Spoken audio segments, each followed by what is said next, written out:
Vamos a dar seguimiento y tendremos nuestro último panel. Ya estamos en la recta final, es nuestro último panel Intersolar México, que también es un panel altamente interesante llamado Almacenamiento de Energía Eléctrica.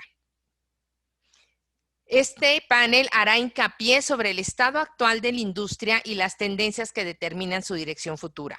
Vamos a discutir las aplicaciones y los modelos comerciales que están impulsando el mercado mexicano.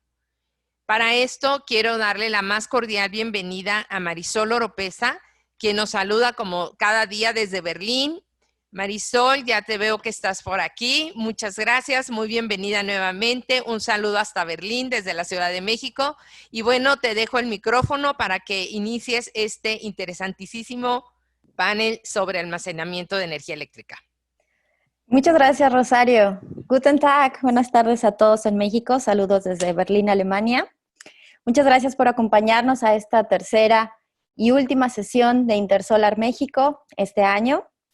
Intersolar es la serie de exposiciones y conferencias líder a nivel mundial para la industria solar y sus socios. Con eventos en 4 continentes y más de 28 años de experiencia, cuenta con la capacidad única de reunir a distinguidos miembros de los mercados solares más influyentes del mundo. Intersolar se enfoca a las áreas de energía fotovoltaica, energía solar térmica, almacenamiento de energía, integración de infraestructura de red, así como también soluciones para la integración de energías renovables. Vamos a dar inicio a este panel de almacenamiento de energía eléctrica, para lo cual le pido a nuestros ponentes que enciendan su cámara y su micrófono para saludar brevemente al público. Tenemos a Juan Antonio Gutiérrez, consultor de Inicio S.A. Muy buenas tardes, Juan Antonio. Buenas tardes, Marisol. Buenas tardes. Tenemos a Miguel Sierra, consultor senior de Energy Storage de NB de Guadalajara. Buenas tardes, Marisol, y a todos los asistentes. ¿Qué tal, Miguel? ¿Desde dónde te sintonizas hoy? Desde Madrid, en España. Madrid, muy bien, ok. Rogelio Nochebuena, COO de Servicios Ambientales de Baja. Buenas tardes, Rogelio. Rogelio, activas tu micrófono, por favor.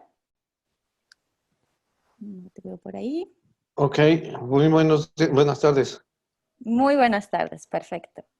Y tenemos también a Horacio Ramos Juárez, Head of Future Grid de Siemens México. Hola, Horacio, ¿qué tal? Hola, Marisol, ¿cómo estás? Gusto en verte nuevamente. Buenos días a todos. Igualmente, mucho gusto.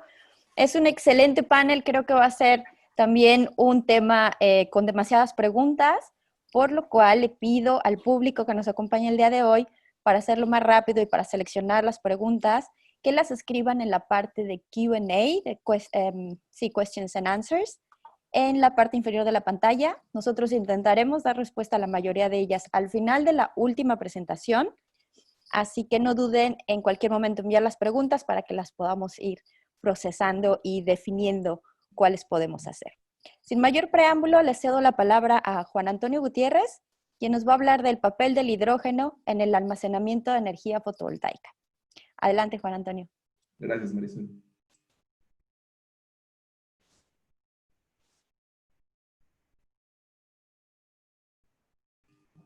Me dicen cuando puedan ver la pantalla, por favor.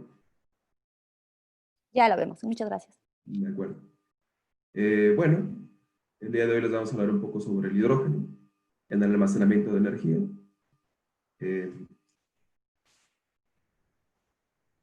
Quisiera brevemente presentar a Inicio, la firma consultora que presenta esta ponencia. Inicio es una empresa consultora especialista en temas de energía renovable, movilidad eléctrica e hidrógeno, fundada en 2006, que tiene presencia en México, en Bogotá, Colombia, Latinoamérica, y en Argentina, así como en Europa. Un poco de contexto sobre el hidrógeno. Quisiéramos empezar hablando de por qué el hidrógeno suena tanto ahora. ¿No? Ahora es muy común entrar en internet o en foros de energía, movilidad, y de oír el hidrógeno como un tema importante.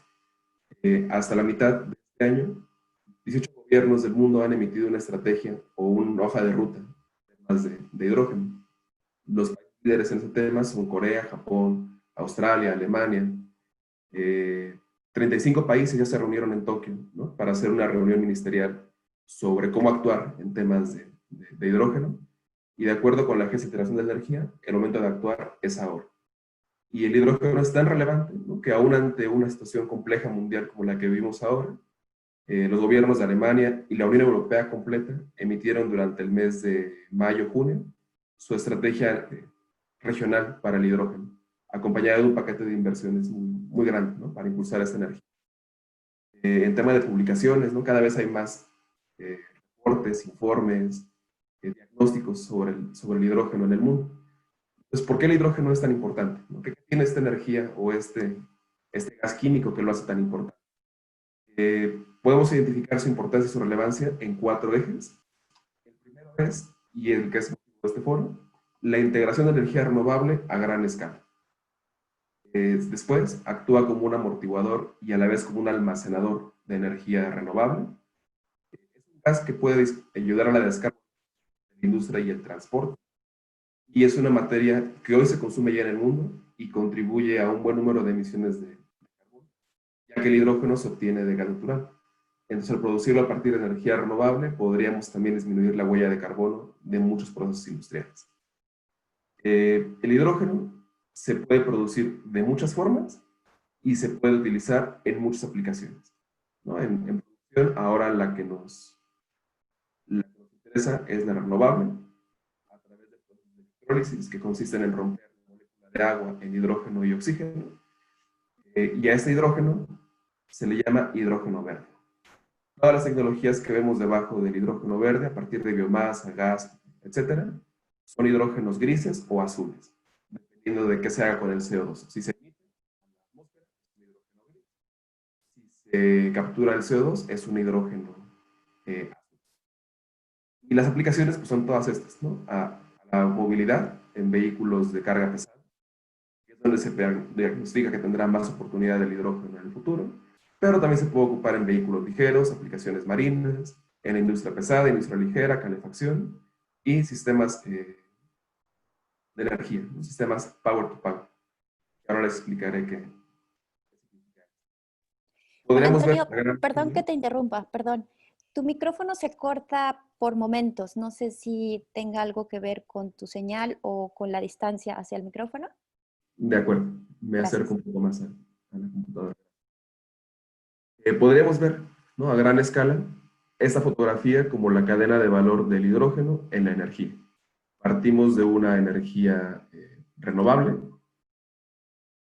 que se alimenta un electrolizador, que es un equipo que recibe agua y energía y rompe la molécula de agua en sus componentes hidrógeno y oxígeno. El oxígeno se libera al medio ambiente, el hidrógeno se almacena de algún modo que ahorita les explicaré, ¿no? Puede ser en tanques, puede ser de varias formas, se puede transportar y después se puede aprovechar, es decir, reconvertir este gas a una forma de energía para cualquier aplicación. Una de las ventajas del hidrógeno es su modularidad. Se puede alimentar a pequeñas aplicaciones como la movilidad o aplicaciones de gran demanda como la industria. El almacenamiento de energía tiene muchas formas y aquí lo que les platicaba de la modularidad. Se puede almacenar desde pequeñas cantidades, ¿no?, para proyectos en forma de hidruros o hasta cantidades estratosféricas, miles de toneladas de hidrógeno en yacimientos subterráneos, pasando por tanques, ductos, tanques de diferente tecnología, hidrógeno líquido, líquidos orgánicos portadores de hidrógeno, ¿no? Hay una gran variedad de tecnologías y como pueden ver acá, van aumentando su capacidad de almacenamiento, ¿no? De abajo a la izquierda hacia arriba a la derecha, es conforme aumenta la capacidad de almacenar hidrógeno de las tecnologías. Entonces, cuando hablamos de almacenamiento de energía, pues tenemos esta gráfica, ¿no?, que es muy característica de los sistemas de almacenamiento, que nos habla de cuánta energía queremos almacenar, por cuánto tiempo. Pueden ser desde minutos hasta meses, y pueden ser desde pocos kilowatts hasta gigawatt. Y esto depende de la tasa de autodescarga de cada tecnología. Vemos que el hidrógeno tiene un rango bastante amplio en cuanto a tiempo. O sea, puede ser desde horas hasta meses, como les platicaba ya, en almacenamiento subterráneo en yacimientos salinos, y puede ser desde pocos megawatts hasta una gran cantidad de gigawatts. El hidrógeno, ¿no?, digamos, en una red fotovoltaica, se vería un poco.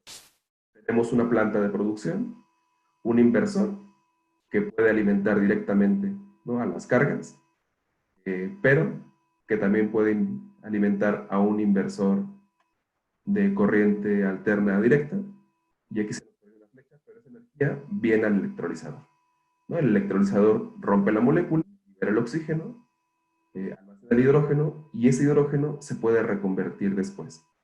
Para temas de reconversión ahora hay dos tecnologías en el panorama. Una es la celda de combustible, que es un dispositivo muy parecido al electrolizador, pero que hace la función inversa. Él recibe agua y produce hidrógeno y oxígeno. La celda de combustible recibe hidrógeno de un tanque, toma oxígeno del medio ambiente y produce agua y energía eléctrica. El problema de esa celda es que es un dispositivo caro, ¿no?, por la tecnología que ocupa de membranas y catalizadores, y que apenas está en escalas de megawatt, ¿no?, pocos megawatts de energía. Entonces se analiza ahora como una forma alterna de reelectrificar el hidrógeno, las turbinas, ¿no? Ya hay muchos fabricantes de turbinas de generación eléctrica que están corriendo pruebas de mezcla combinada de gas con hidrógeno, y que prevén hacia 2030, o un poco antes quizá, tener turbinas de reconversión 100% a hidrógeno. Y bueno, esa energía se produce en corriente directa, se invierte alterna y se puede ir a la red. Entonces lo que tenemos es un juego, ¿no?, entre la capacidad de la planta, cuánto queremos almacenar, cuánto hay que sobredimensionar la planta para que la energía se suministre a la red y otra porción se vaya a la electrólisis, y qué tan grande queremos que sean los tanques para almacenar energía para unas pocas horas o para una temporada incluso, ¿no?, como lo prevé ahora Alemania para sus requerimientos invernales de energía. En cuanto a costos, la tecnología la dividimos en esa tabla en tres momentos, ¿no?, la carga, el almacenamiento y la descarga. Y comparamos baterías con hidrógeno en tanque, con hidrógeno bajo tierra. Entonces podemos ver que en temas de carga, ¿no?, para una batería se requiere un rectificador, para el hidrógeno se requiere un lo más conveniente ahora son las baterías, ¿no? Tienen un costo competitivo bastante bajo referente al hidrógeno, ¿no?, al costo que requiere la electrólisis para instalarse, pero cuando hablamos de almacenamiento, ¿no?, que en el caso de los sistemas BESS es en baterías y en hidrógeno es en tanques o en reservorios bajo tierra, el hidrógeno es altamente competitivo. Es decir, almacenar el gas es muy barato. Y bueno, después la descarga en el hidrógeno vuelve a ser alta. Entonces, ¿qué tenemos? Tenemos que el hidrógeno tiene una menor eficiencia de ciclo porque tiene más pasos en la cadena de valor, pero almacenarlo como tal, o tenerlo guardado, es mucho, mucho más barato, incluso en varios órdenes de magnitud más barato que en baterías. Y este punto es el que lo podría hacer competitivo para almacenamiento de muy grande escala, de varios megawatts, incluso a gigawatts, cuando almacenáramos hidrógeno bajo tierra. Todo esto que les platico, bueno, pues ya hay proyectos varios en el mundo que están probando. Recientemente Iberdrola, ¿no?, anunció una planta de 100 megawatts solares con 20 megawatt hora de baterías y 20 megawatts de electrólisis en Puerto Llano, en España, y es en este lugar porque ahí se encuentra un centro de investigación muy importante en tecnologías de hidrógeno. Tenemos otro caso, por ejemplo, acá en América, la empresa HDF está por arrancar la instalación de una planta de 55 megawatts de energía fotovoltaica con 140 megawatt hora en energía de hidrógeno.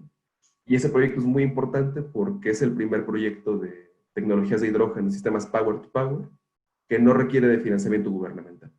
Es un proyecto completamente competitivo en contra de plantas térmicas de generación a partir de diésel, y eso es un hito para la región y para la tecnología. Y bueno, otros más que les dejo por acá. Otro importante que quiero comentar para cerrar mi participación es HyHonder, que es un proyecto que ya diagnosticó cuándo se podría almacenar de hidrógeno subterráneo en Europa. y se diagnostica más de 3.200 kilotoneladas. Esto es la cantidad necesaria para alimentar a Europa un año y medio completo de energía bajo la demanda actual. El potencial es muy alto y la oportunidad está ahí esperando a que se tome. Muchas gracias.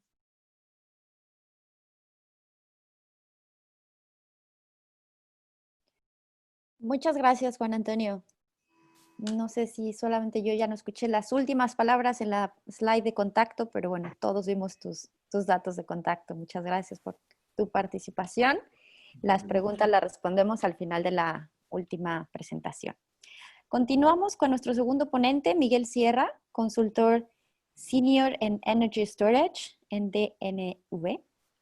Te cedo el micrófono hasta Madrid. Muchas gracias, Marisol. Voy a tratar de compartir la pantalla.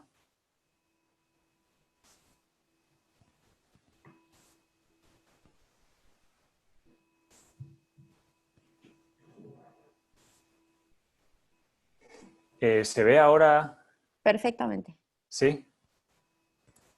Muy bien. Bueno, pues buenas tardes a todos. En primer lugar, bueno, recordar que mi nombre es Miguel Sierra, soy consultor en DNVGL, estoy en Madrid, en España. Y bueno, pues en primer lugar agradecer a Intersolar la oportunidad de participar en este congreso. Pues a nosotros nos gustaría hablar de la experiencia que se tiene ya de energía solar fotovoltaica y almacenamiento en Estados Unidos, que a nuestro modo de ver pues es el país, digamos, como más avanzado, ¿no?, en esta tecnología, y luego pues hacer unos comentarios sobre pues cómo vemos nosotros la situación en México, ¿no? Porque en México también puede ser un mercado pues muy fértil para la energía solar fotovoltaica con almacenamiento. Solamente voy a incluir un par de diapositivas presentando quién es DNVGL, para ya pasar a hablar del mercado en Estados Unidos y luego hablar de un proyecto en el que estamos participando en Nevada como ingenieros de la propiedad, y finalmente eso, hacer un poco unos comentarios sobre México. Pues DNVGL es una compañía de clasificación, certificación y servicios de consultoría. Bueno, nuestra sede está en Oslo, en Noruega.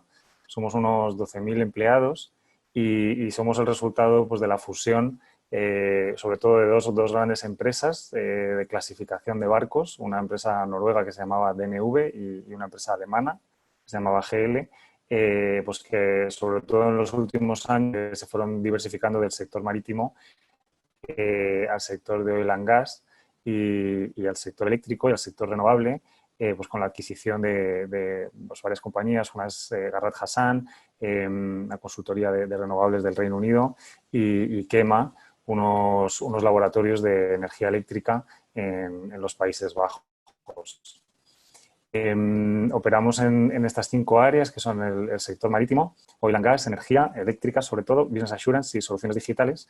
Y bueno, decir que en Latinoamérica pues tenemos presencia en México, tenemos la parte de energía, pues 2 oficinas, una en Ciudad de México y otra en Querétaro, y tenemos también oficina en Chile. En cuanto a proyectos de energía fotovoltaica con almacenamiento, pues ofrecemos servicios pues, para todas las fases del ciclo de vida de un proyecto de este tipo, ¿no? Desde estudios de viabilidad técnica y económica, que puede ser, por ejemplo, pues, seleccionar la tecnología pues, de almacenamiento más adecuada, dimensionar los sistemas. Luego dar soporte también en la ingeniería y la construcción, por ejemplo, haciendo due diligence de proveedores, y también en la fase de operación a través de una filial nuestra que se llama Green Power Monitor, que tiene pues software, ¿no? Sistemas a escala de monitorización de plantas solares con almacenamiento. Y algo que nos distingue un poco de la competencia, que es que tenemos unos laboratorios de pruebas de baterías en Nueva York. Llevamos ya muchos años allí ciclando pues baterías en diferentes condiciones de operación y bueno, pues con todos esos datos podemos hacer una buena estimación, ¿no? de cómo se van a ir degradando las baterías luego en campo para dimensionar bien las baterías al comienzo de un proyecto. Pues pasamos ya a ver cómo es la situación en Estados Unidos. Estos son datos de un informe que publicó un laboratorio público en julio. Entonces, bueno, si nos fijamos en la tabla, tenemos dos columnas, ¿no? Proyectos híbridos de energía fotovoltaica con almacenamiento y eólicos con almacenamiento. Si nos fijamos en la parte de fotovoltaica con almacenamiento, pues tenemos el total de los proyectos. A final de 2019, pues había una capacidad de 882 megavatios de generación fotovoltaica y 169 megavatios de potencia de almacenamiento, con una duración media de 2,6 horas, ¿no? Y esto contrasta con los proyectos híbridos eólicos, que si bien la potencia es similar, la duración es bastante menor, ¿no? 0,6 horas.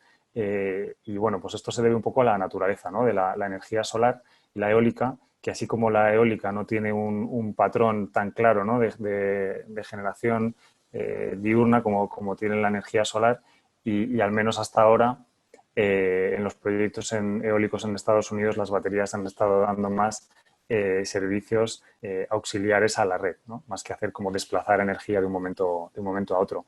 Y en el mapa, los proyectos fotovoltaicos con almacenamiento pues son los cuadrados de color verde, que vemos que están sobre todo pues, en California, en Arizona, en Texas y luego también un poco pues, por la zona de Massachusetts, Nueva York, ¿no?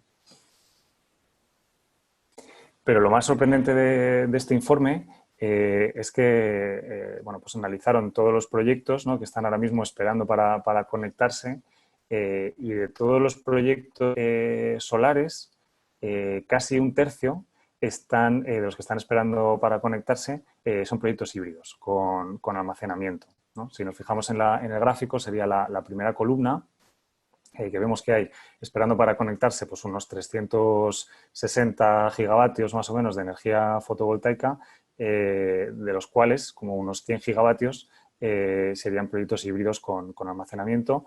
Y esto, de nuevo, contrasta con los proyectos eólicos en los que no llega al 5%.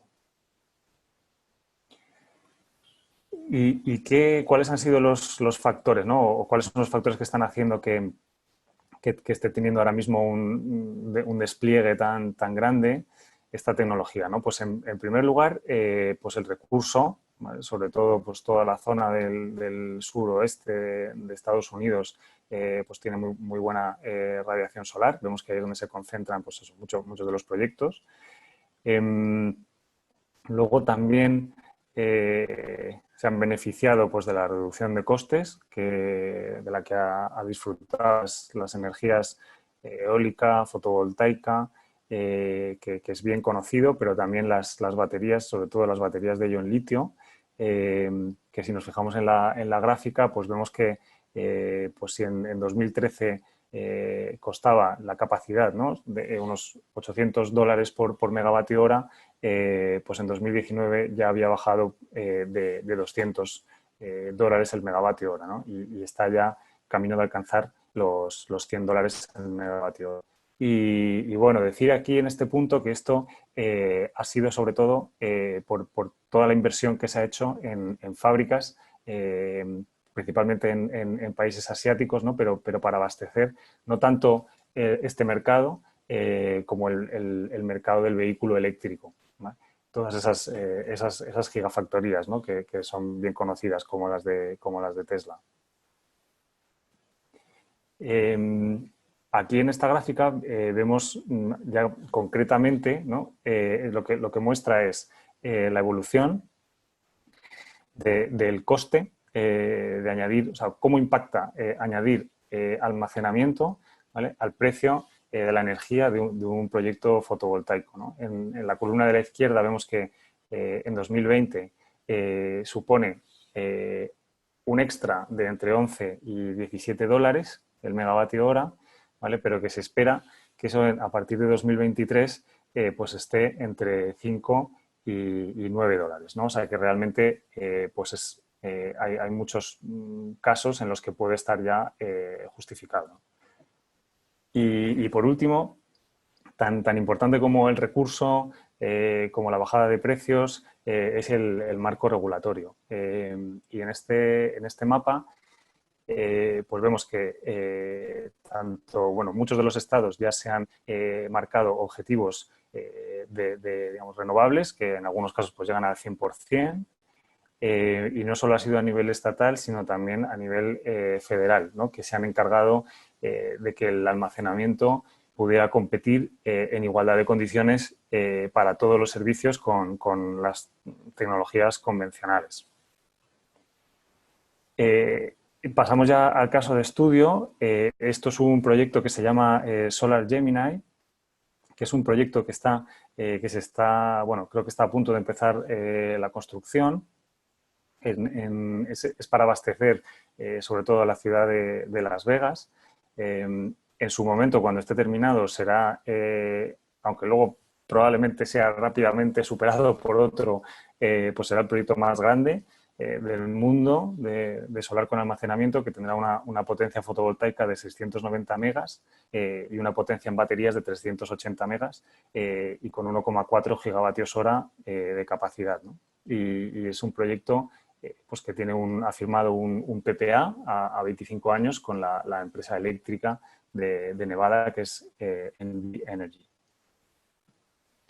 Nosotros aquí hemos actuado como ingeniería para la propiedad y lo que hemos hecho ha sido como ayudarles a dimensionar tanto la parte fotovoltaica como la parte de almacenamiento, ¿vale?, para poder cumplir, digamos, hacer la energía más barata para lo que pedía la utility, que en este caso es que pedía en los meses digamos, estaba dispuesta a pagar más por la energía en los meses de verano y me parece que es entre las 4 y las 9 de la tarde, ¿no? Me parece que es hasta 6 veces más que durante el resto del año.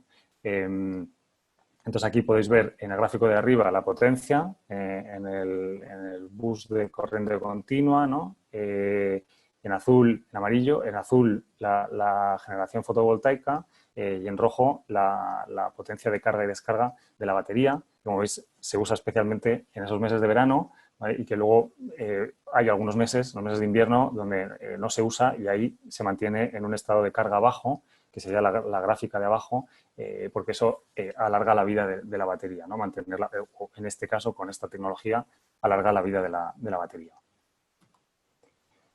Y bueno, ya pasar a hablar de México.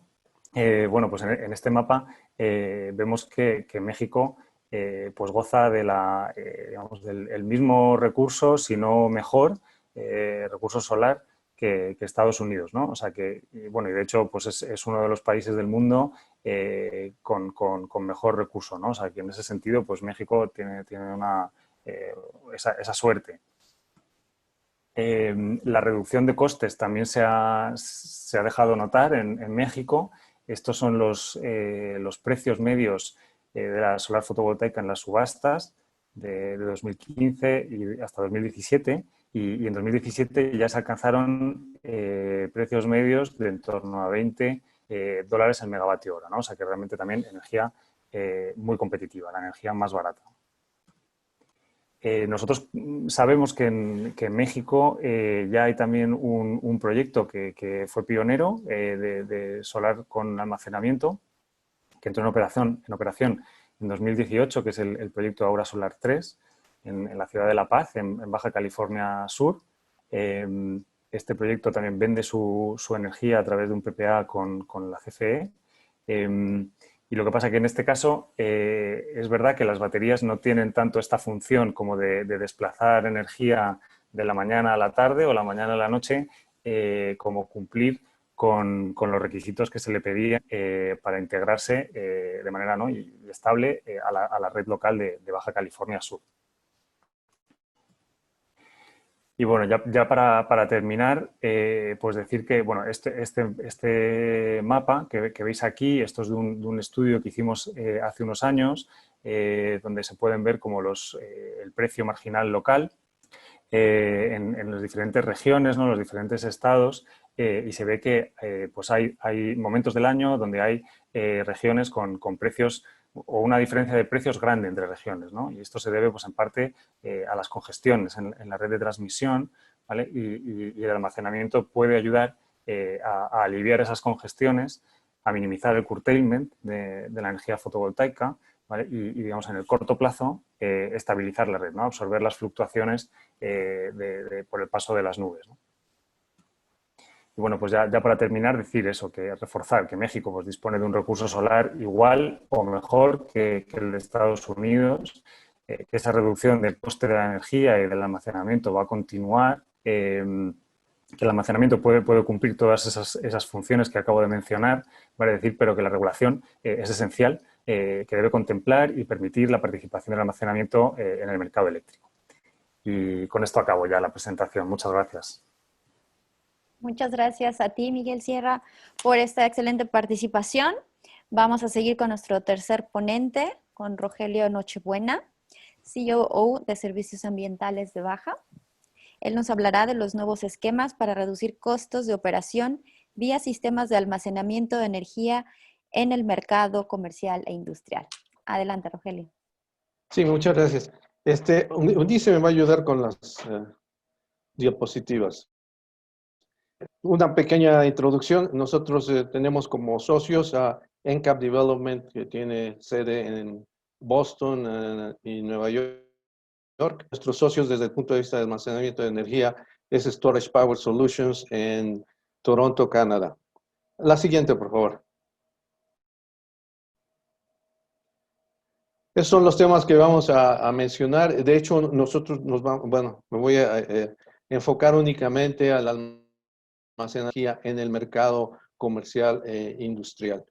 Los drivers para ese tipo de cosas son problemas que a veces la industria se encuentra con ausencia de abastecimiento de energía o que tenga baja calidad.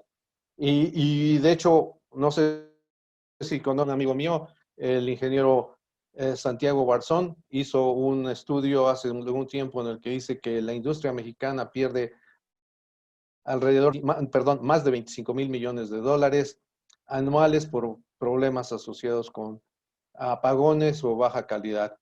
Y las estrategias, por ejemplo, son peak shaving, o sea, en otras palabras, el rasurar los picos de consumo y cambiar el tiempo, como Miguel Donado, de horas de alto consumo o consumo pico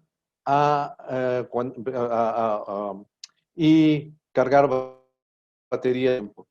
Hacemos un poquito el business case y luego hablamos un poco de diferentes arquitecturas para sistemas de almacenamiento después del medidor. La siguiente, por favor. De acuerdo con Navigant Research, ellos predicen que para 2025 el tamaño de los sistemas de almacenamiento de energía behind the meter va a ser en el de orden de 10,800 millones de dólares y con una capacidad de 9.1 gigawatts.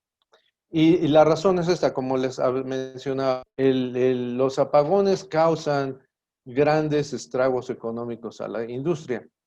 De hecho, en algunas ocasiones, esos pueden cuantificarse hasta cientos de miles de dólares por hora por falta de electricidad. Y la otra es que también, como Miguel mencionó, el costo de las baterías ha reducido bastante en los últimos años y esto le da oportunidad a las empresas de reducir por demanda y utilizar las estrategias que mencioné, que son time shifting, peak shaving, y la que es también muy famosa, energy arbitrage, que significa que nosotros entregamos energía que se almacenó durante las horas pico o durante los los picos de consumo y cargamos las baterías durante lo que se llama en México la tarifa básica.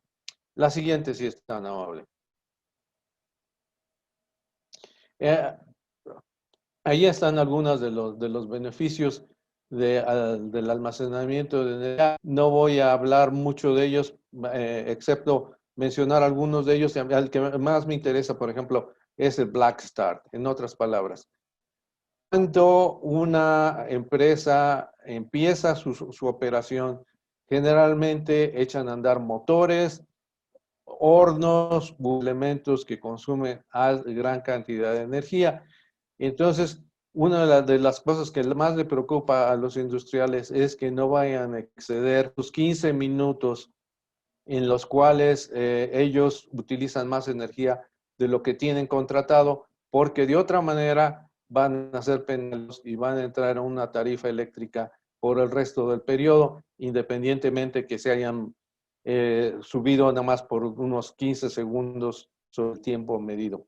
La otra cosa que es importante también es el hecho de que cuando hay una facilidad, entonces podemos utilizar nuestros servicios bueno, nuestro almacenamiento de energía y abastecer nuestras necesidades. Otra ventaja del almacenamiento de energía es el hacer compensación debido a la potencia activa. Pues eso serían algunas de las cosas que podemos hablar. De hecho, Miguel ya mencionó algunas de las otras, es que no hay que hablar más en ese aspecto. Por favor, la siguiente. En esta diapositiva, lo que vemos es algo que Miguel mencionó, que es lo que se llama en la industria Solar PV o Wind plus Storage. De hecho, ahora hay sistemas en los que se combina solar más eólico más storage, porque en cierta manera la energía solar y la energía eólica son complementarias. Pero la idea principal es que, de acuerdo con un estudio que hizo Enel hace el año, ellos pues nos informan que se pueden reducir los costos de operación en el orden de 20% utilizando estrategias de nivelar la carga y hacer las otras cosas que mencionó, que es el peak shaving y time shifting. De hecho, antes que se me olvide, esta idea de hacer el business case es muy importante. Un amigo mío, el doctor Nate Liu, el profesor de Agirus de Química en Caltech, mencionó una cosa que es muy importante, es que si queremos hacer las energías renovables sean utilizadas ampliamente, primero tenemos que hacer el caso de negocios. No importa qué tan sexy sea la tecnología, si la gente no puede ver un beneficio económico, no la van a adoptar. La que sigue sí es tan amable. Este es un caso que vimos y unas posibles soluciones. De nuevo, utilizando energía, almacenamiento de energía después del medidor. Tenemos, digamos, 3 ramas en las que en total requieren de potencia. Generalmente la industria ahorita se está moviendo hacia 4 horas de almacenamiento, entonces serían 4 megas de potencia y 16 megawatt hora de energía. Y una de las potenciales soluciones es utilizar una PCS o el sistema de acondicionamiento de poder y un sistema de almacenamiento de energía. Aquí la idea principal es que energía proveniente de la red se utiliza para cargar las baterías y en caso de que haya ya sea un demanda mayor dentro de las operaciones de la planta, se le puede pasar energía proveniente del almacenamiento de energía y en esa manera reducir un costo potencial muy elevado como es las multas que a veces se le dan cuando excedemos la demanda contratada. El único problema de esta configuración es que una vez que la energía del almacenamiento de las baterías se puede ir en cualquiera de las direcciones, y si se va hacia el medidor va a crear problemas con la red. Entonces, hay maneras de resolverlo, pero son un poquito complicadas y además toman un poco de tiempo para que den los permisos. Pasamos a la siguiente, si son tan amables. En esta ilustración, lo que vamos a utilizar es una cosa que se llama UPS, o un sistema de potencia que es ininterrumpible. Esa es una tecnología que ha estado en uso por muchos años. De hecho, la industria de las telecomunicaciones, los hospitales y otras cosas en este tipo de sistemas. La única diferencia es que en vez de utilizar baterías de ácido plomo, que son las normales, utilizando otro tipo de baterías. Y la idea principal es esta, que cuando haya una interrupción en energía o cualquier otro problema, pues el sistema de almacenamiento de energía nos surte todas esas ramas que requieren electricidad.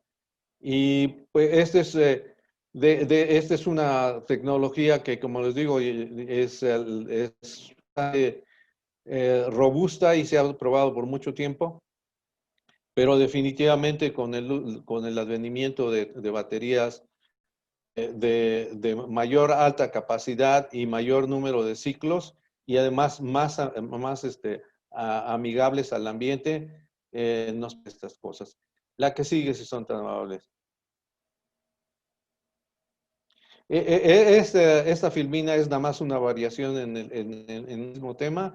En este caso particular, lo único que estamos haciendo es alimentar una rama. Podríamos decir que esa rama es de emisión crítica, o sea que no importa qué suceda, debemos de estar alimentándola en caso de un apagón u otras cosas, eventualidades. O en esta manera también podemos crear un escudo en contra de demanda exorbitante, y por esa, y si alimentamos esta rama, entonces definitivamente no vamos a exceder la demanda contratada. La siguiente, por favor.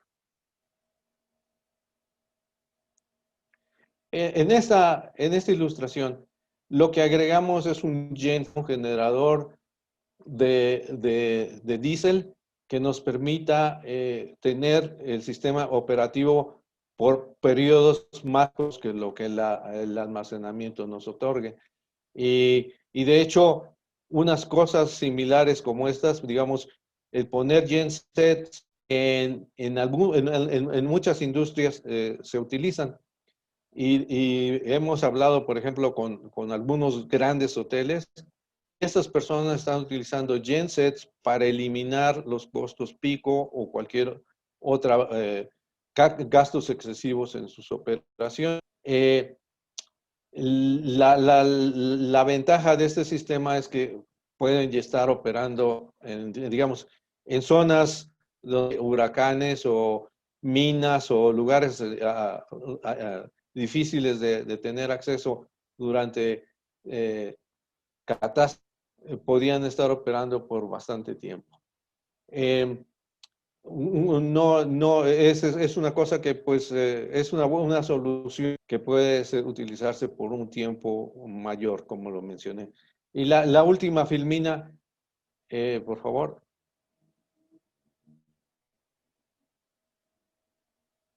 ¿Me podían dar la última filmina, por favor? Ok. Una variación en el mismo tema, nada más una rama que tenemos que absolutamente mantener operativa. Se utiliza este tipo de tecnología. Para concluir, a mí nada más me gustaría mencionar dos cosas. La primera, desafortunadamente, la presente administración un poquito más complicado, como diré, el uso del almacenamiento de energía, porque yo formé parte de un grupo de trabajo con la CRE y pasamos unas ideas. Se hizo un documento que fue aprobado por todos las personas en la CRE anterior. Desafortunadamente, esta administración no se lo pasó a la CENER y entonces cosas relacionadas con almacenamiento de energía están en el limbo. Pero como muchas industrias tienen gensets operando, el almacenamiento ya después del medidor le da muchas capacidades a la industria mexicana para volverse competitiva. Y en muchas industrias el componente de energía excede el 20% del costo unitario, entonces pueden ahorrar bastante dinero y llevar a cabo, volverse más competitivos y traer, por ejemplo, en Estados Unidos, industrias que se fueron a China pueden venirse hacia México para poderles abastecer con productos. Esa es mi conclusión y muchas gracias por su atención. Muchísimas gracias, Rogelio. Continuamos con nuestro último panelista del día de hoy, Horacio Ramos Juárez, Head of Future Grid de Siemens México, quien nos va a hablar del tema Impulsando la revolución del sistema eléctrico, almacenando tus ahorros. Adelante. Gracias, Marisol. Nada más checando si mi sonido es correcto y si se ve mi presentación. Sí, perfecto. Te agradezco mucho.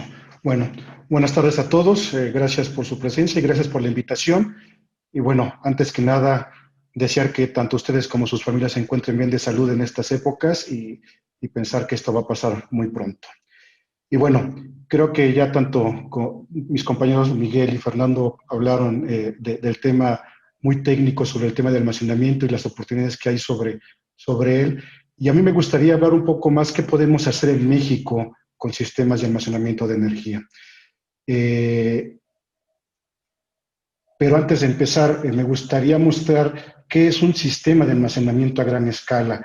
Un sistema de almacenamiento a gran escala es lo que están viendo en pantalla, un contenedor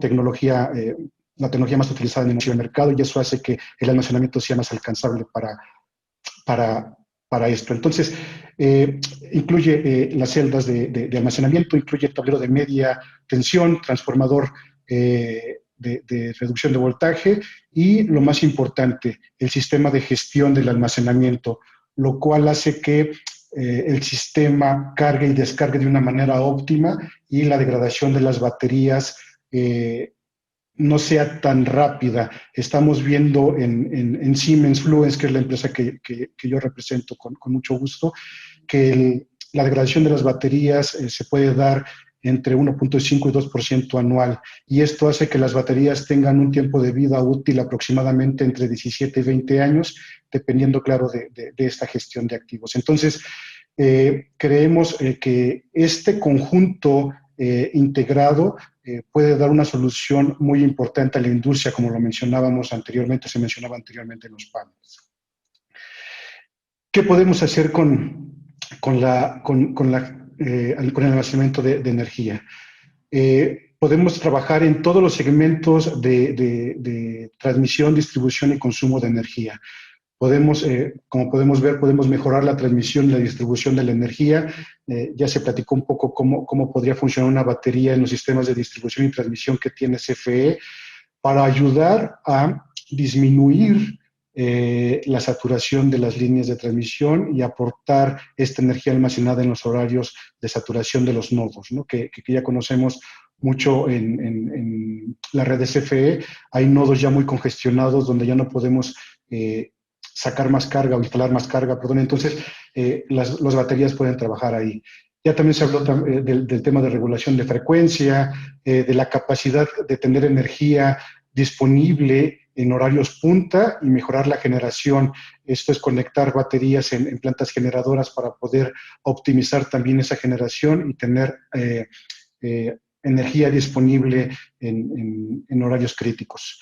En el tema de transmisión de energía, bueno, podemos ver también la potencia crítica, podemos tener baterías como backup, como ya lo comentaron hace un momento, en procesos muy importantes. Hace un tiempo platicábamos con un productor de plásticos en la zona central del país, donde su proceso se detenía por los apagones o por las interrupciones que tenía por la red de CFE. Entonces, todos sus procesos de inyección de plásticos quedaban, vamos a hablar, saturados, y tenían que hacer una limpieza completa de su sistema, lo cual le generaba costos altos en volver a echar a andar su cadena productiva. Entonces, si instalamos una batería para proteger la potencia crítica, podemos ayudar a este tipo de clientes. Y el control de costos de la energía, que se ha mencionado mucho en este panel, cómo podemos ayudar a la industria principalmente a mitigar estos costos por cargos por demanda y por horarios punta. Es por eso que tengo marcado este punto en verde, porque me gustaría platicar hacer comentarios muy puntuales de esta solución. Y bueno, estos tres grandes segmentos se pueden integrar en renovables, como ya lo platicaron mis compañeros, y el microgrids, que es una de las tendencias que ya viene en México, que ya se está viendo mucho el tema de microgrids, tener generación y distribución aislada, precisamente también para evitar ese tipo de apagones o cortes de energía y pérdidas importantes en la industria.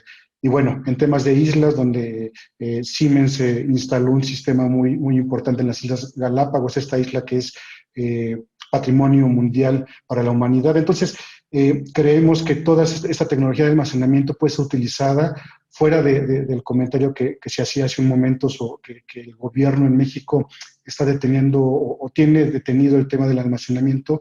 Creo que lo podemos ver como una oportunidad para integrar el almacenamiento en la industria. No preocuparnos ahorita por lo que pase en el tema de transmisión y distribución, sino apoyar a la industria, y más en esta época donde la industria está buscando formas de cómo recuperar lo que se dejó de producir en los meses que detuvieron por la pandemia, y que van a tener una carga muy importante en los siguientes meses, y quiero decir que hasta en los siguientes años, para poder hacer esa recuperación. Entonces, me gustaría ver cómo podemos hacer el control de costos de la energía usando una batería o un sistema de almacenamiento. Lo primero, eliminamos los cargos por demanda, estos cargos que se generan por hacer el cargo o la demanda de la energía a la red de distribución y transmisión de CFE, y que en horas de congestión muy alta, estos cargos son muy altos. El segundo punto, eliminar el cargo por horario punta, o es lo que platicábamos, o lo que platicaba el compañero anterior. Hay horarios en toda la República donde la energía le cuesta más al sector industrial. Normalmente son 4 horas, y depende de la región en la que esté instalada la industria, es el horario en que se maneja este horario punta. Y bueno, ¿qué hace Siemens o Fluence como líder mundial en almacenamiento de energía? Dimensionamos los sistemas para cubrir este horario punta, para que la batería comience a trabajar exactamente cuando comience el horario punta y termine de descargar la batería cuando termine el horario punta, y cubra este segmento completo y no haya estos cobros que menciono, el cargo por demanda y el cargo por horario punta. Pero este tema me gustaría verlo más puntualmente con este gráfico. Aquí muestro el comportamiento de carga de uno de los clientes con los que estamos trabajando ya. Su carga, como la pueden ver, es variable, varía entre los 10 y los 15 megawatts aproximadamente en el transcurso del día.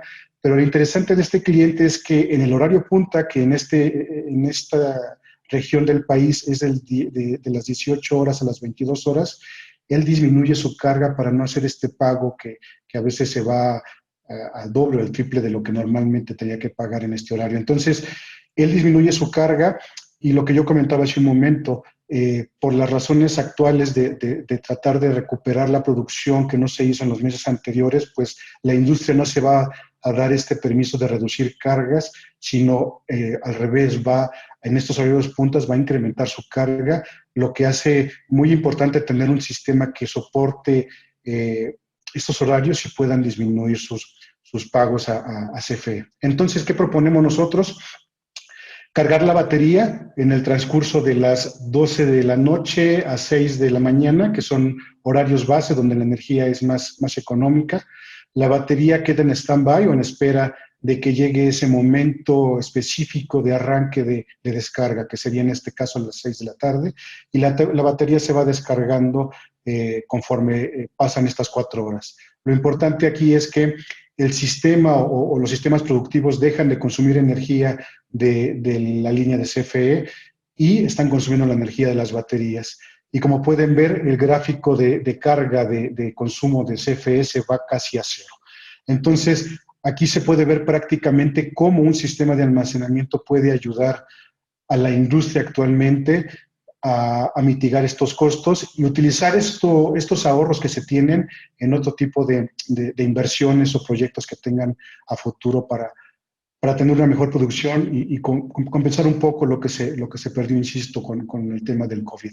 Entonces, este es un ejemplo muy claro de cómo funciona una batería en tema de peak shaving, como lo conocemos nosotros, y como se conoce también behind the meter.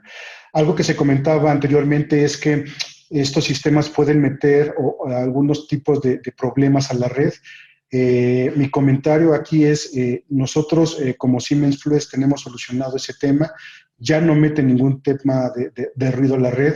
De hecho, CFE no ve que esté trabajando la batería y eso hace que muchos de los clientes me preguntan, oye, ¿qué pasa? Entonces tengo que hacer un reporte para CFE, tengo que pedir un permiso para CFE y lo que le comento es, no estamos haciendo, la batería no está metiendo ningún tipo de ruido a la línea, entonces es como si volviéramos a poner un sistema, o pusiéramos un sistema muy eficiente de arrancadores suaves en nuestra línea de producción, ¿no? Donde estamos mitigando el consumo de energía para hacer más productiva nuestra cadena de productos, ¿no?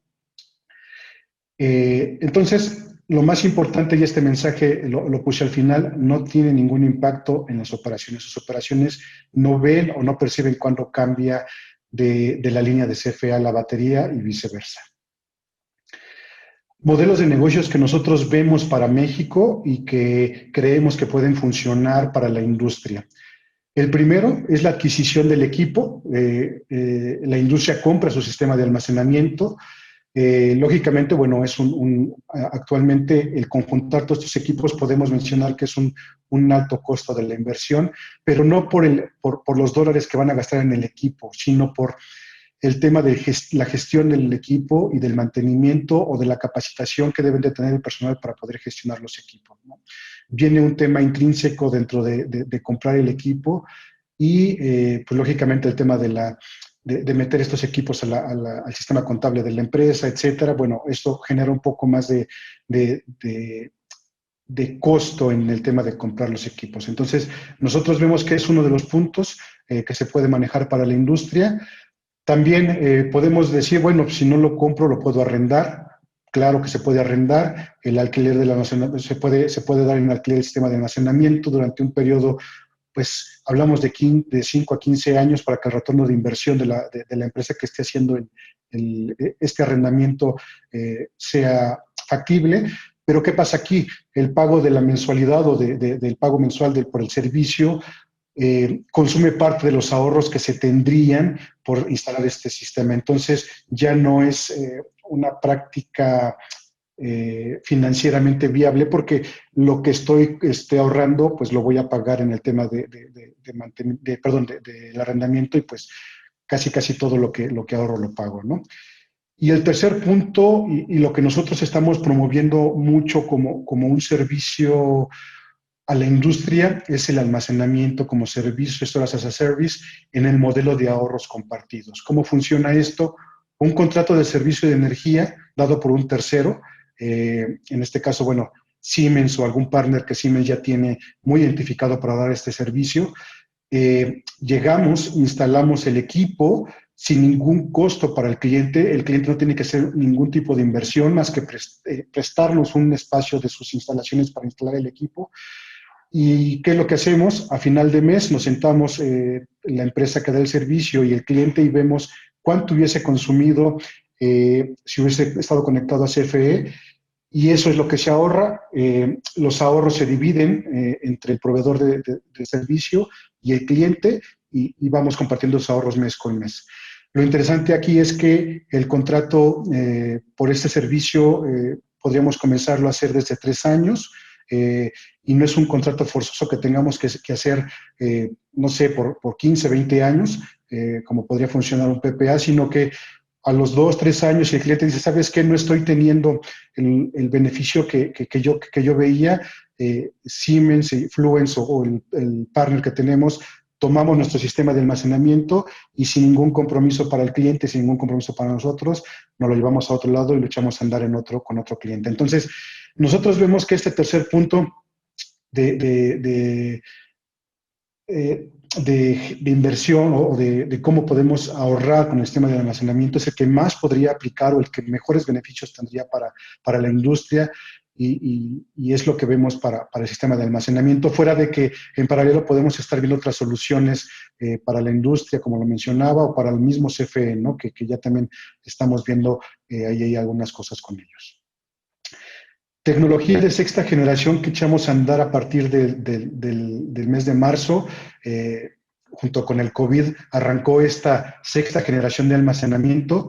Generación stack, como pueden ver, ya son baterías o contenedores mucho más pequeños que lo que veíamos en imágenes anteriores.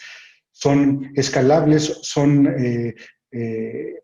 más funcionales y ocupan menos espacio. Tenemos solución para distribución y transmisión. Tenemos solución para generación solar también. Los mismos módulos con diferente sistema de gestión para generación solar. Y para la industria también tenemos la solución que comentábamos, Peak Shaving para la industria, pero ya en módulos de almacenamiento más compactos. Podemos hablar de más estéticos, que ocupe menos espacio, porque también sabemos que el espacio para el sector industrial es muy importante. Entonces, buscamos cómo optimizar nuestros espacios para poder integrar los sistemas de almacenamiento en nuestro sistema de gestión. Y entonces vemos que estos 3 segmentos o estos 3 tipos de cómo generar almacenamiento, cómo el almacenamiento lo podemos aprovechar, lo estamos lanzando a partir de marzo. Este nuevo esquema no nace solo, ya nace con 800 megawatts comprados por algunos clientes a nivel mundial. Como menciono, Fluence es el líder a nivel mundial en almacenamiento a gran escala. Ya nace con 800 megawatts comprados, ya se están fabricando y están próximos a instalarse este tipo de nueva sexta generación de almacenamiento que Fluence tiene para el mercado mundial y en específico para México, porque mi objetivo es apoyar a la industria, al sector de transmisión y distribución de energía, en este caso CFE, para que el almacenamiento avance, pese a lo que pueda pasar en los siguientes años respecto a las energías renovables. Y bueno, agradecerles mucho la atención a mi presentación. Aquí dejo mis datos de contacto y nuevamente deseo que tengan salud, tanto ustedes como su familia, y muchas gracias. Aquí terminaría mi ponencia. Muchísimas gracias a ti, Rogelio, por esta excelente presentación. Vamos a dar ahora inicio a nuestra sesión de preguntas y respuestas. Tenemos cerca de 10 minutos y muchísimas preguntas. De hecho, el público veo que ya algunos de nuestros ponentes han utilizado la herramienta para poder responder algunas. Sin embargo, bueno, intentaré de verdad elegir algunas que tengamos repetidas por ahí. Vamos a comenzar con el tema de hidrógeno, que es un tema muy interesante actualmente. Creo que es importante, por ejemplo, aquí señalar que, bueno, también ustedes pueden contactar a los ponentes, sus contactos si se han puesto en el chat, me parece, y si no, con gusto se los vamos a dar para que les den respuesta a lo mejor de manera directa. El tema de hidrógeno, para Juan Antonio, ¿cuál es el principal estigma que debería romper o deberá romper los sistemas de almacenamiento de hidrógeno para su implementación en hogares, autos e industria? Bueno, son diferentes. Antes que nada, por ahí también estuve revisando las preguntas y había varias preguntas del tema de seguridad. Ese es uno, ¿no? Y la verdad es que la tecnología de hidrógeno hoy en día, las tecnologías, ¿no?, tanto para producir, gestionar, ¿no?, transportar y consumir hidrógeno, ya son técnicamente maduras y seguras. Entonces, ese es un reto que todavía tiene una gran oportunidad, ¿no? La mejora tecnológica. En seguridad ya es suficiente, pero en desempeño aún tiene que mejorar para producir energía a mejores costos. Y es, ¿no?, o sea, el costo, pero no solo el que depende de la eficiencia de los procesos, también el que depende de las economías de escala.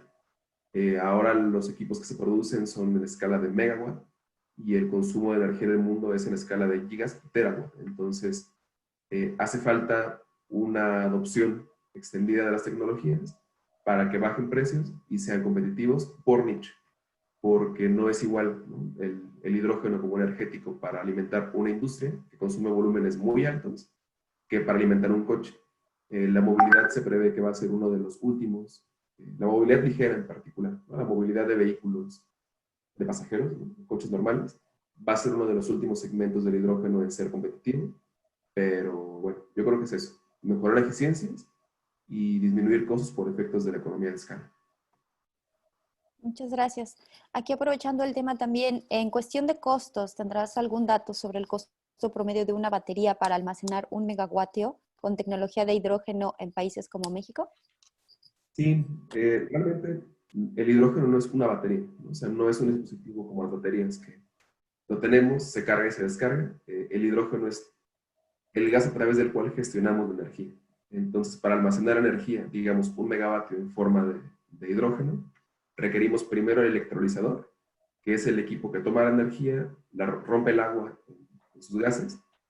Luego requerimos el tanque, ¿no?, que almacene, digamos, 1 megawatt hora de energía en forma de gas. Y luego requerimos la forma de reconvertir el hidrógeno a energía eléctrica.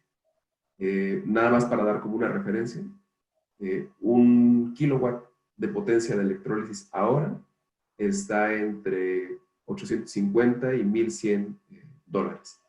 Y la meta del Departamento de Estado de Estados Unidos es que esto llegue a 400 dólares en 2030, entre 2030 y 2035. Para que tengan un poquito la concepción de qué tan caro es ahora y qué tanto tiene que abaratarse en los siguientes 10 años. Perfecto, muchas gracias. Vamos a pasar a una pregunta para Miguel Sierra. ¿Qué tecnologías de almacenamiento se espera que se utilicen en el corto y mediano plazo? Gracias, Marisol.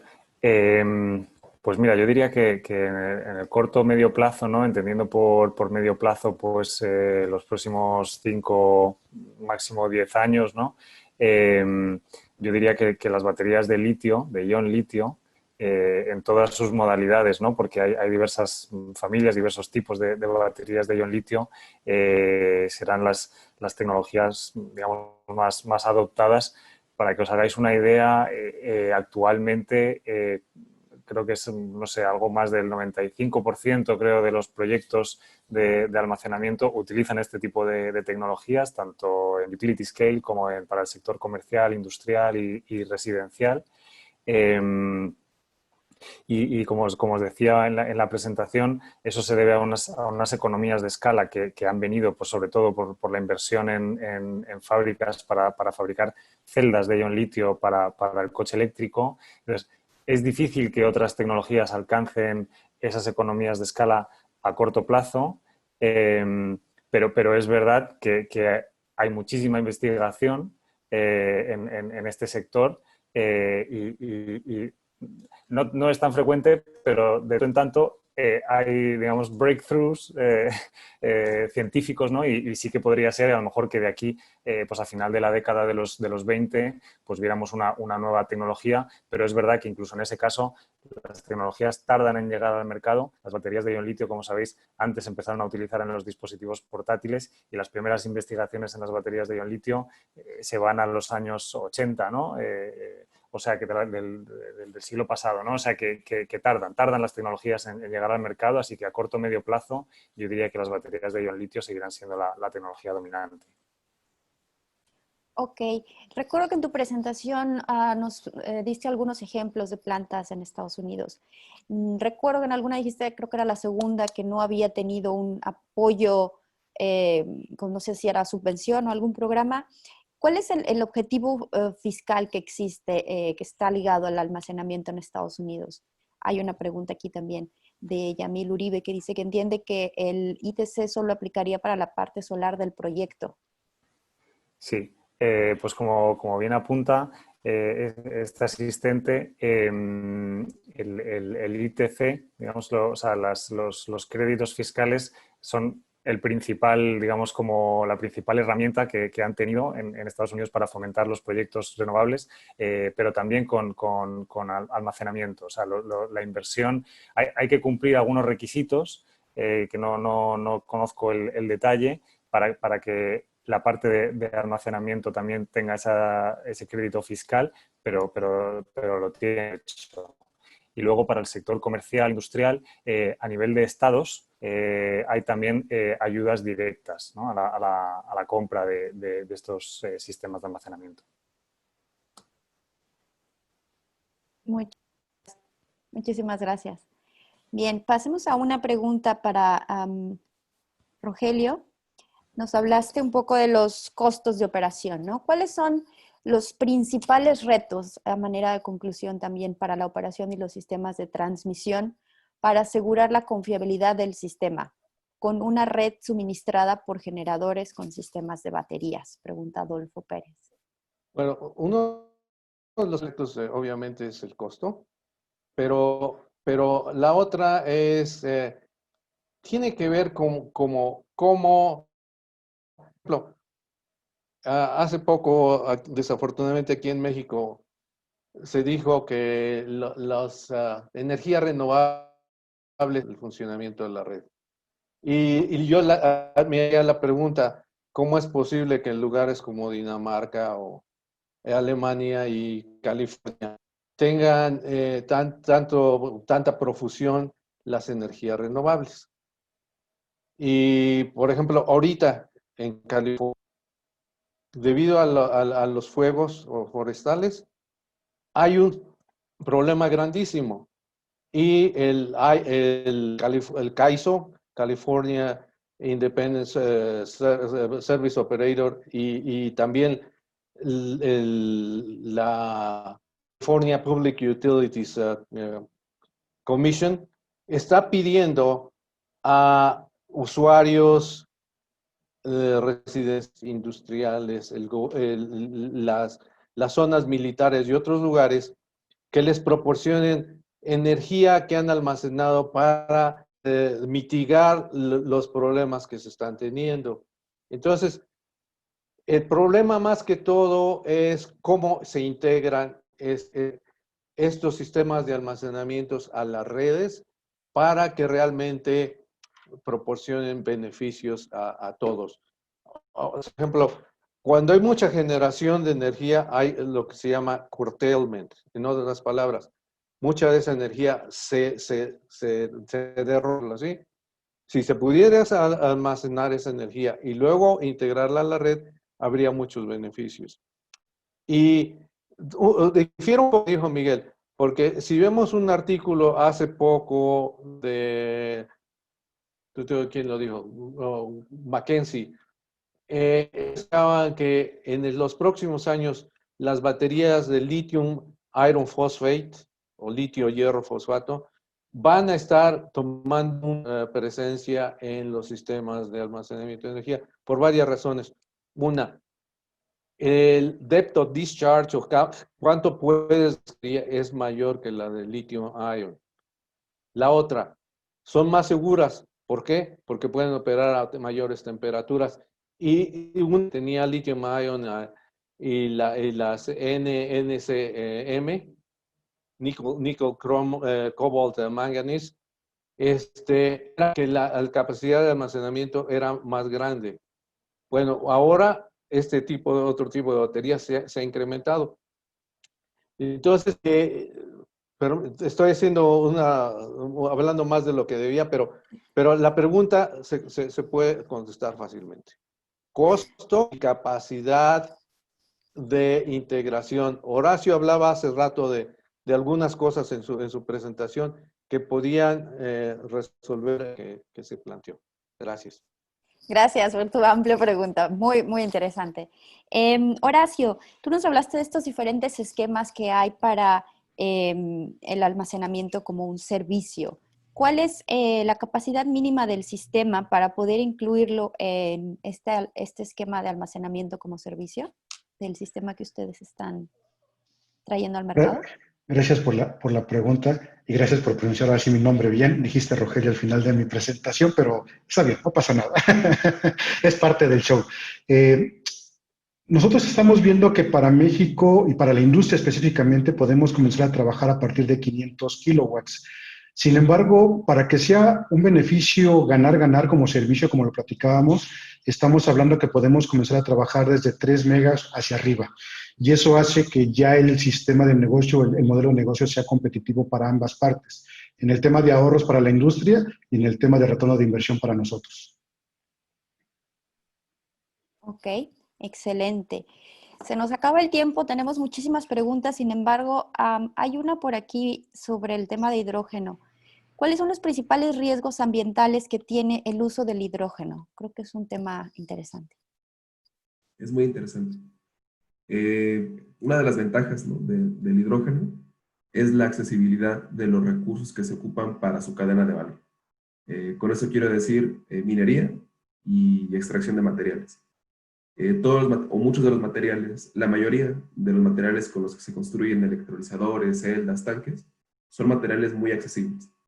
Son carbono, polímeros, plásticos, grafito, ¿no? Entonces el impacto que tienen es bajo. Lo más complicado de las tecnologías de hidrógeno es el platino, el iridio, ¿no?, metales de transición escasos que tienen que minarse, pero su proporción respecto al sistema completo es muy poquito, son gramos o miligramos en una celda. Entonces tiene una ventaja ambiental, ¿no? En su operación no hay emisiones y en su disposición como sistemas son fácilmente recuperables, son materiales amigables y que se pueden reutilizar. Entonces el impacto es menor que otras tecnologías como la de baterías de plomo, por ejemplo, ¿no?, que hay una gran cantidad de químicos que tienen que disponerse de algún modo. En el tema de hidrógeno, esto no existe, o es muy, muy pequeño el impacto ambiental. Gracias. Rogelio, alzabas la mano, ¿querías profundizar un poco? Sí. El otro beneficio, ¿qué pasa cuando se quema el hidrógeno? El hidrógeno se combina con el oxígeno atmosférico y entonces el producto final es y no hay contaminación relacionada con CO2, CO o cualquier otra cosa de. Muy bien. Perfecto, pues muchísimas gracias. No tenemos más tiempo, de hecho nos pasamos un poquito, espero que Rosario no se enoje con nosotros. Sin embargo, bueno, ha sido una excelente sesión, creo que es un tema que da para muchísimo más. Esto ha sido una probadita de lo que Intersolar México también va a ofrecer el próximo año, ya también esperemos de manera personal y si no, pues seguiremos trabajando de manera digital. Muchas gracias a todos nuestros ponentes por sus excelentes participaciones, a todo el público por las preguntas tan interesantes que nos han hecho. Adelante, Rosario, no te quito más tiempo. Muchísimas gracias, Marisol. ¿Cómo enojarnos con este tema de temas? Realmente ha sido interesantísimo escuchar todas sus opiniones. Tiene un gran futuro este tema del almacenamiento de energía, entonces es verdaderamente importantísimo y prueba de ello es que hemos tenido picos de más de 450 escuchas conectados para ver este tema, o sea que súper bienvenido. Ahora, como es costumbre, vamos a tener nuestra pregunta para saber qué opina el público y una muy breve comentario por parte de ustedes. La pregunta dice, en 10 años, ¿cuál creen que sea la tecnología predominante para el almacenamiento de energía a utility scale? Litio y sus variantes LiION, NCM, la Life P03, Flow Batteries, hidrógeno limpio, otra. Invitamos a toda nuestra audiencia a votar en este momento. Nuestros panelistas y moderadora también pueden votar. Tenemos aproximadamente unos 40 segundos para la votación. y esperamos que nos tenga una pronta respuesta. Entre tanto, también aprovecho para, aparte de decir de los más de 450 participantes que hemos tenido, también tenemos a nuestros escuchas de Oaxaca y de Perú, que no los habíamos nombrado anteriormente. Muy bienvenidos también. Ya ya hicieron su votación, ya estamos por recibir la respuesta y esta es la respuesta.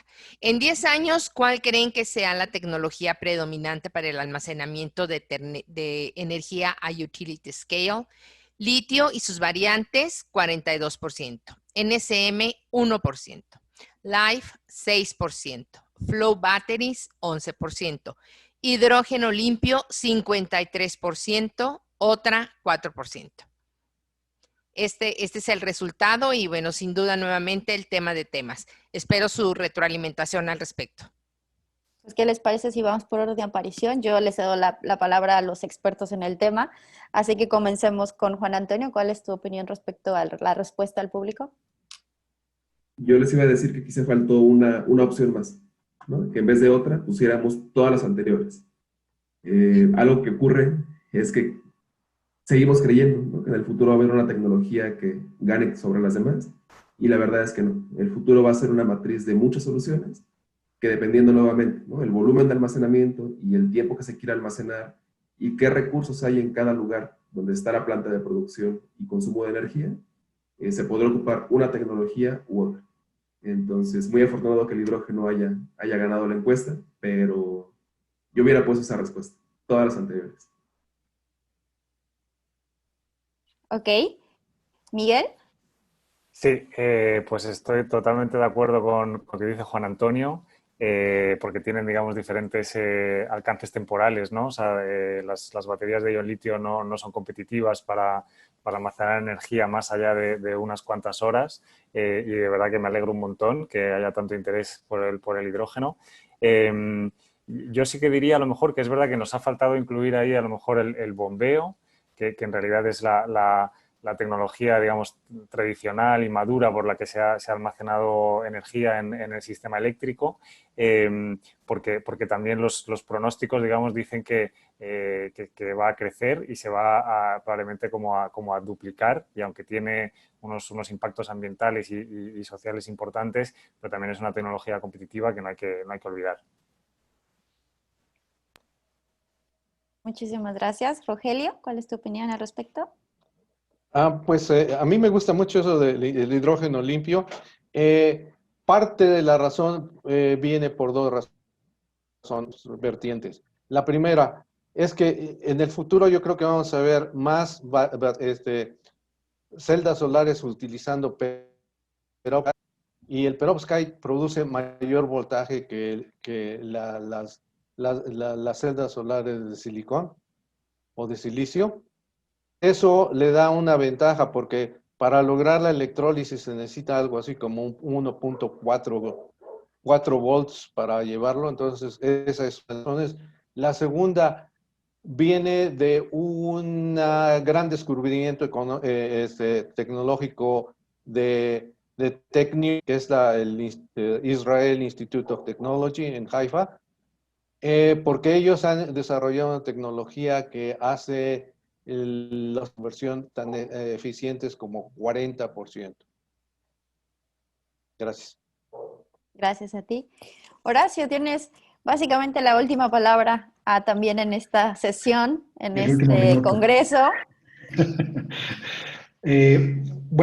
Coincido con mis compañeros, Juan Antonio, Rogelio, Miguel, pero me gustaría partirlo en dos temas muy importantes: el almacenamiento en el resto del mundo y el almacenamiento en México.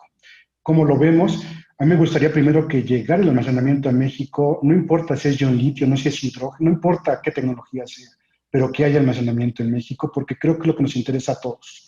La tecnología, pues depende de la utilidad que le vayamos a dar al almacenamiento. Entonces, coincido que en un futuro el hidrógeno va a ser lo que mueva el tema del almacenamiento, pero ahorita lo que tenemos es ion litio. Entonces, peleemos por lo que tenemos, promovamos lo que tenemos e instalemos lo que tenemos. Después vemos qué pasa, ¿no? Y todas las tecnologías aquí son amigables con el medio ambiente en cierto alcance, entonces no estamos haciendo nada para contaminar el ambiente, que es lo que normalmente se busca en estas tecnologías. Entonces, mi mensaje es que busquemos la forma de que el almacenamiento esté en México, regulado, como lo decía Rogelio, instalado, como lo decía Miguel, que el hidrógeno llegue a México también, como Juan está buscando, y nos preocupemos después por qué tecnología es mejor o cuál va a ser más benéfica o menos benéfica. Entonces, ese es mi mensaje y gracias por dejarme cerrar el webinar y esta mesa de discusión que estuvo muy interesante.